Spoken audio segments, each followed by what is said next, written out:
परम मंगल परम पावन श्रीमद् भागवत महापुराण एकादश स्कंद द्वारकानाथ प्रभु श्री कृष्ण और श्री उद्धव जी महाराज के साथ में संवाद अवधूतोपाख्यान। कल आपने श्रवण किया, उद्धव जी महाराज बहुत व्याकुल हैं, भगवान के स्वधाम गमन की तैयारी है, भगवान के वियोग में कैसे संभव होगा पृथ्वी पर रहना। तो निवेदन किया, प्रभु आप मुझे भी अपने साथ ले चलें।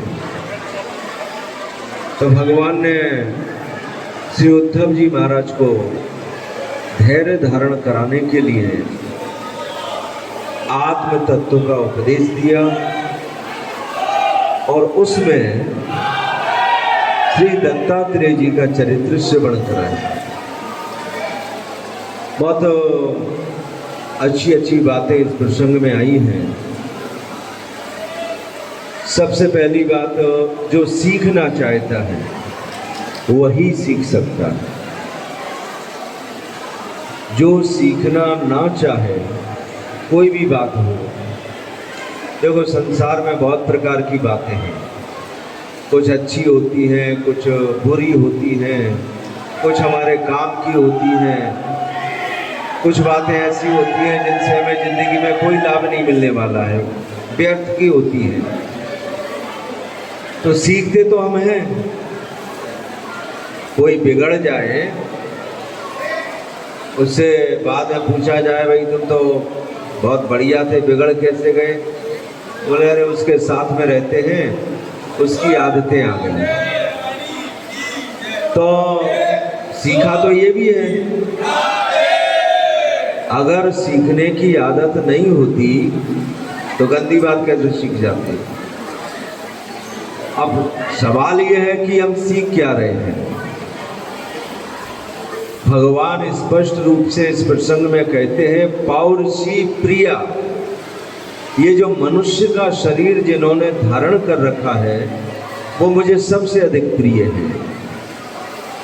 बहुत प्रकार की सृष्टि है,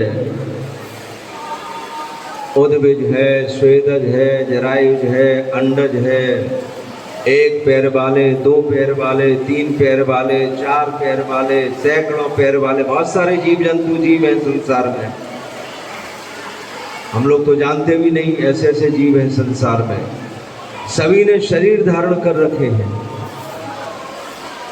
लेकिन इस सृष्टि में जिसने भी शरीर धारण किया है, उसमें जिसने मनुष्य का शरीर धारण किया है वो भगवान को बहुत प्रिय है। तो जब जन्म हुआ, शरीर मिला,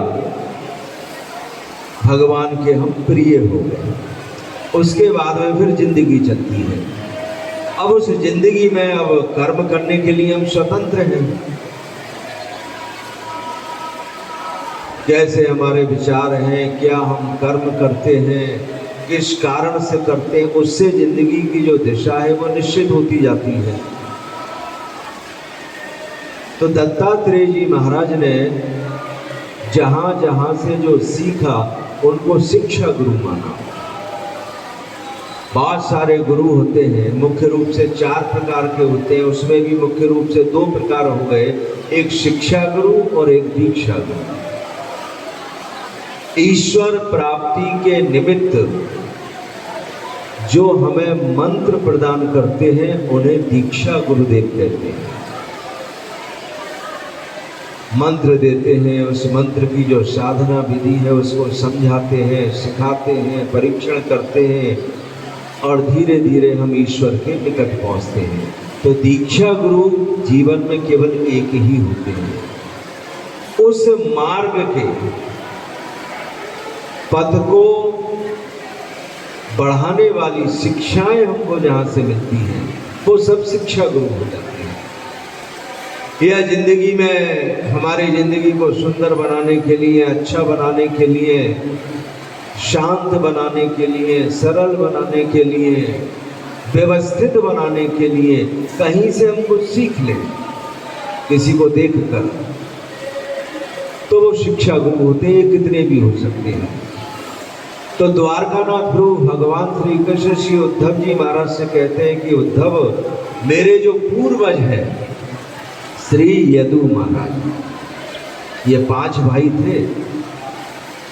यदु महाराज 5 भाई थे।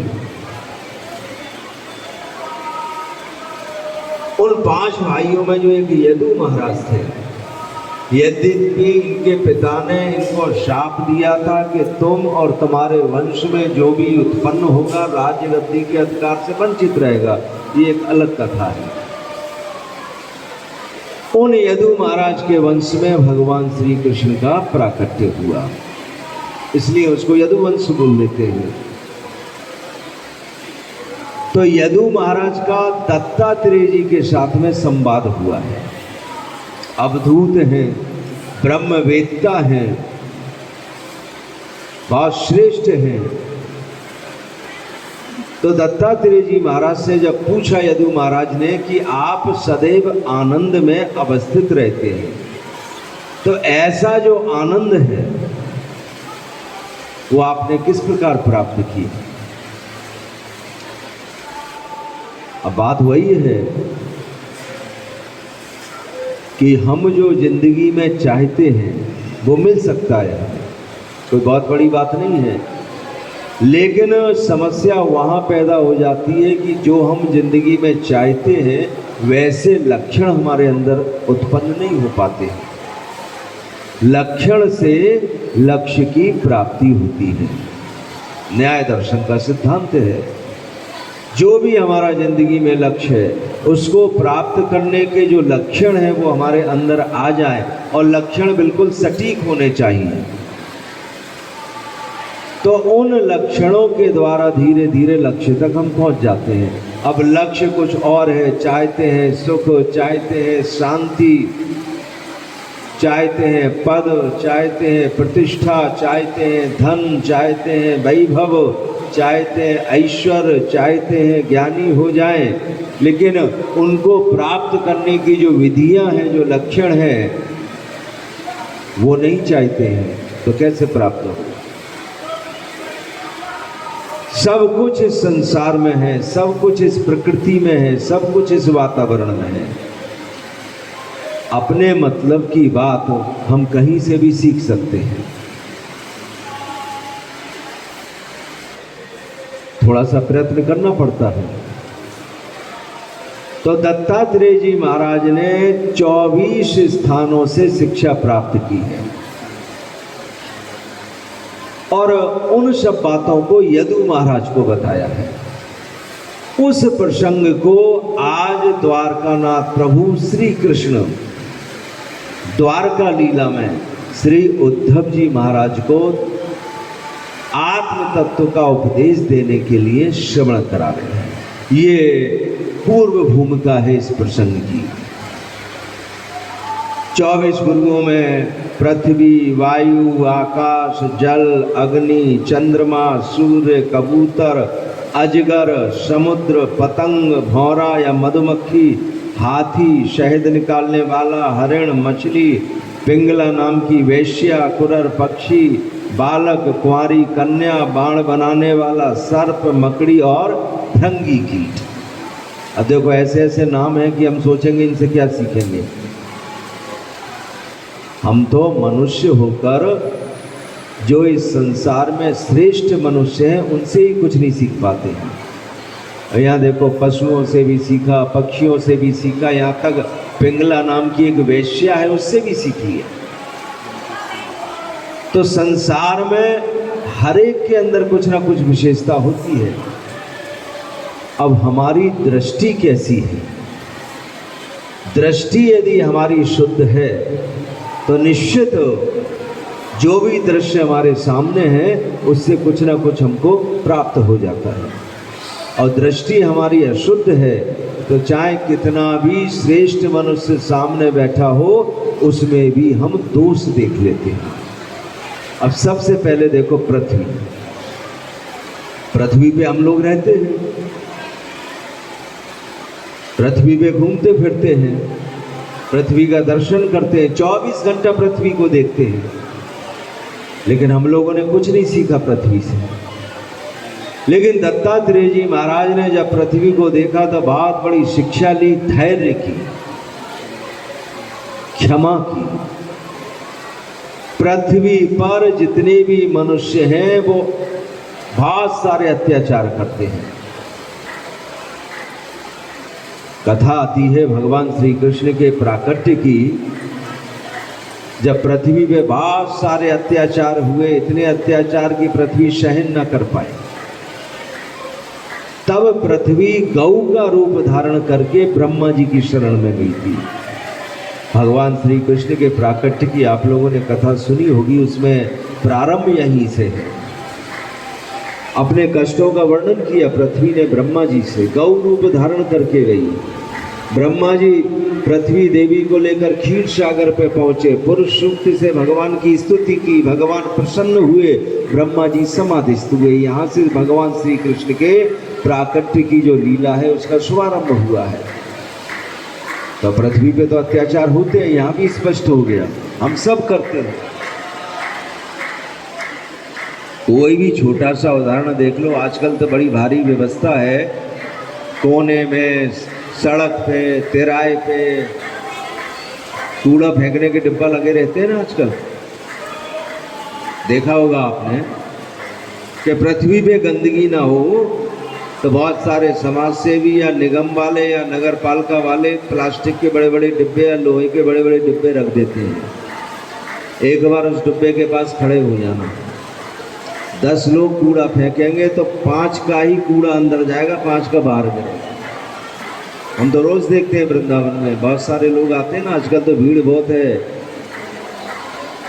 कुछ ना कुछ बढ़ता रहता है, शिकंजी है, चाय है, कॉफ़ी है, पूड़ी है, सब्जी है, बढ़ती हैं, लोग खाते हैं, डिब्बा दूर है, यहीं से उसको लिया और फेंका, डिब्बे में गया तो ठीक और नीचे गिरा तो ठीक।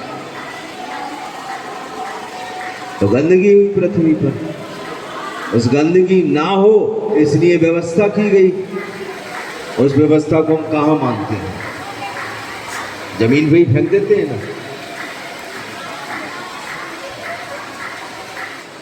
तो ये एक छोटा सा उदाहरण है, बहुत सारे अत्याचार, आघात, उत्पात ये हम सब लोग पृथ्वी पे करते हैं, लेकिन पृथ्वी उन सभी को सहन कर लेती है। तो ये जो सहन करने की शक्ति है पृथ्वी जो है, और यदि पृथ्वी कुपित होकर विकार उत्पन्न भी करे तो वो विकार पर्वत के रूप में प्रकट होते हैं, वो पर्वत से भी हमको लाभ मिलता है। ये एक और विशेषता है। तो श्री दत्तात्रेय जी महाराज ने पृथ्वी से धैर्य और क्षमा की शिक्षा प्राप्त की, और यदि इस शिक्षा को हम अपने जीवन में उतार लें तो शायद जीवन में क्लेश ही ना हो। ये संसार में जितने भी विवाद होते हैं, जितने भी कुतर्क होते हैं, जितने भी क्लेश होते हैं, उसका कारण क्या है? किसी ने थोड़ी सी बात कह दी, दिन भर में हमने उस बात को बहुत बड़ी कर ली, उसकी गांठ बांध ली, कोई भी मिला तो उससे उस बात को कहना प्रारंभ किया। 2-4 लोगों ने पीठ पे हाथ रख दिया, बोले चिंता मत करो, हम तुम्हारे साथ हैं, और हम लड़ बैठे उससे। तो उस बात को वही भुला देते तो शायद दिन शांति से निकल जाता, जिंदगी में उपद्रव नहीं होते। लेकिन उस बात को हमने इतना बढ़ा दिया कि क्लेश का वातावरण बन गया, चाहे परिवार में हो, चाहे समाज में हो, चाहे व्यवहार में हो, चाहे परिवेश में कहीं भी हो, और उस क्लेश ने हमारे जीवन की शांति को अशांति में बदल दिया। अब प्रश्न है कि हम शांति चाहते हैं कि अशांति? जो लक्ष्य का वर्णन किया, लक्ष्य क्या है जिंदगी का? अशांति है तो खूब लड़ लो, और 4-6 दिन दिमाग खराब करके फिर माथा पकड़ के बैठ गए, टेंशन है टेंशन है, फिर टेंशन दूर करने का उपाय करते हैं। गुरुजनों के पास जाएं, मंदिर में जाएं, साधु संतों के पास जाएं, बोले आशीर्वाद हो, बहुत टेंशन है, तो टेंशन पाला तो तुम नहीं है, अब वो दूर थोड़ी होगा। तो धैर्य और सहन करना। अब इसमें एक और विचित्र बात है, सामने वाले ने ऐसा कह दिया इसलिए समस्या पैदा हो गई। यदि सामने वाले की जगह हम अपने को रख दें तो हम भी वैसे ही व्यवहार करें, कोई बड़ी बात नहीं है। तो यदि जीवन का उद्देश्य शांति है तो निश्चित रूप से 10 में से 8 बातों को हम भुला सकते हैं, उन बातों में कोई दम नहीं रहता है। 2 बात ऐसी हो सकती है जिनमें दम हो, तो उन बातों को बैठ कर सुलझा भी सकते हैं। तो धैर्य है, क्षमा है, शांति है, इन सब की शिक्षा पृथ्वी से प्राप्त की है कि पृथ्वी पर हर मनुष्य अपने अपने अनुसार बहुत सारे उत्पात, उपद्रव,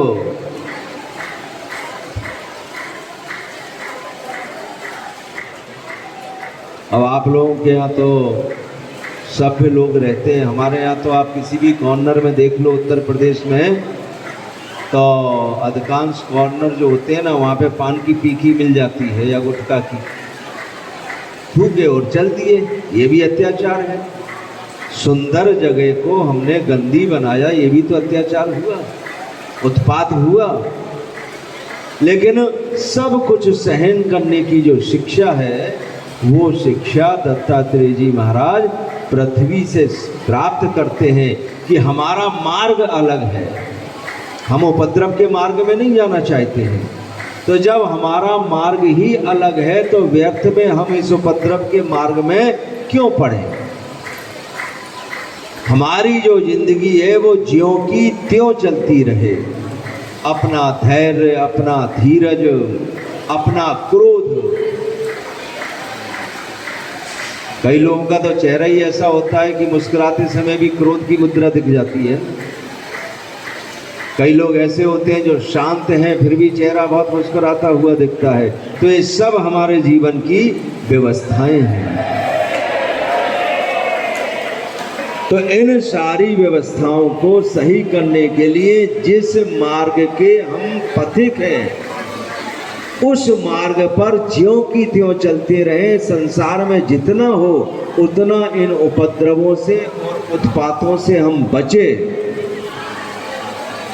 और सारी हमारी जो चेष्टाएं हैं वो दूसरे के हित के लिए हो। जैसे पृथ्वी सब कुछ सहन करके भी हम जो भोजन प्रसाद पाते हैं, हम जो फल फूल लेते हैं, ये पृथ्वी से ही प्राप्त होते हैं। तो हमारे कल्याण के लिए पृथ्वी बहुत सारी वस्तुएं हमको प्रदान करती हैं। ये जो पृथ्वी का गुण है, यह गुण श्री दत्तात्रेय जी महाराज ने प्राप्त किया और पृथ्वी से धैर्य की शिक्षा प्राप्त की। तो ये पहले शिक्षा गुरु हुए, और वास्तव में जो जिंदगी में सुख, शांति, आनंद प्राप्त करना चाहते हैं, कभी जीवन में कुछ हलचल हो तो पृथ्वी को देख लें और पृथ्वी से सीख लें। बोलो श्री राधा गोविंद भगवान की। दूसरे शिक्षा गुरु हैं वायु। इनका वर्णन श्रृंगार आरती के पश्चात निवेदन करें।